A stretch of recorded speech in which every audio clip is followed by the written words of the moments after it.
Halo teman-teman, hari ini kita mau belajar tentang trafo atau transformator. Transformator adalah perangkat listrik yang terdiri dari dua atau lebih kumparan kawat.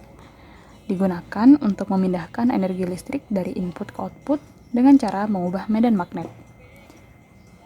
Trafo ada yang berfungsi sebagai step up atau penaik tegangan dan ada yang berfungsi sebagai step down atau penurun tegangan. Keduanya dilihat dari tegangan primer dan sekundernya, mana yang lebih besar dan mana yang lebih kecil. Bentuk trafo ada yang besar juga ada yang kecil. Untuk trafo yang besar seperti ini biasanya digunakan di pembangkit listrik dengan fungsi menaikkan tegangan sampai 150 kV.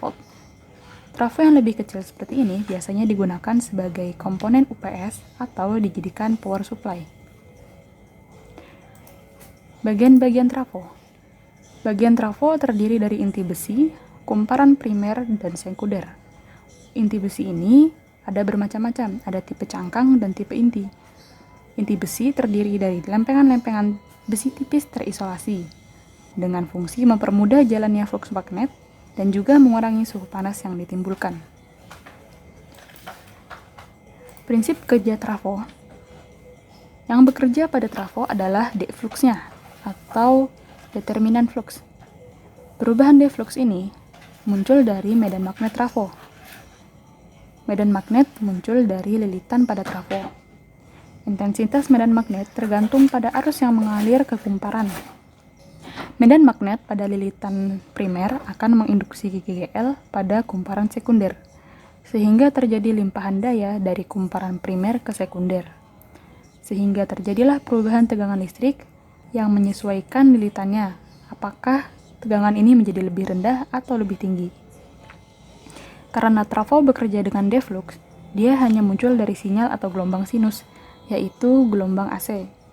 Maka, jika ingin menggunakan gelombang DC, biasanya diakali dengan memasang dioda, sehingga arus DC yang keluar akan diubah menjadi AC oleh dioda.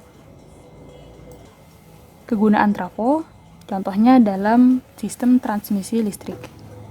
Trafo digunakan pada pembangkit listrik untuk step up sampai 150 kV, lalu trafo akan dipasang lagi sebagai step down untuk menurunkan sampai 20 kV. Lalu akan ada trafo step down lagi menurunkan tegangan 20 kV menjadi 220 volt untuk didistribusikan kepada rumah-rumah penduduk. Kegunaan trafo yang kedua adalah sebagai power supply. Trafo ini bisa digunakan sebagai dua fungsi, step down atau step up. Power supply menggunakan trafo step down mengubah tegangan 220 volt ke dalam 12 volt untuk menyalakan lampu DC. Sedangkan trafo setup akan menaikkan tegangan dari 6 volt yang keluar dari baterai menjadi 12 volt untuk menyalakan lampu. Pertanyaannya, apa itu trafo yang bentuknya melingkar? Dan apa itu autotransformator? Nanti kita akan bahas di video berikutnya. Terima kasih dan sampai jumpa.